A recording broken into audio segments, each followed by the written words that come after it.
ఇవాళ హార్వెస్ట్ చేస్తున్నాను. గోంగూర పప్పు చేస్తున్నానండి, అందుకని గోంగూర వేస్తున్నాను.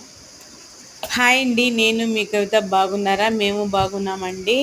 ఇది మొన్న నేను సండే తెచ్చి నాటేనని చెప్పాను కదండి, ఆ గోంగూర అండి. ఇది మొన్న చూపించాను కదా, ఇది ఈరోజు హార్వెస్ట్ చేస్తాం అనుకుంటున్నాను. చూడండి ఎంత బాగుందో. వర్షం పడింది కదా ఈ 2 రోజులు, ఫ్రెష్గా చాలా లేతగా ఉందండి ఆకు. పచ్చిమిరపకాయలు కూడా చూడండి ఎన్ని వచ్చినాయో. అసలు చెట్టు అంతా కోస్తా ఉంటే రోజు డైలీ వస్తూనే ఉన్నాయండి పచ్చిమిరపకాయలు.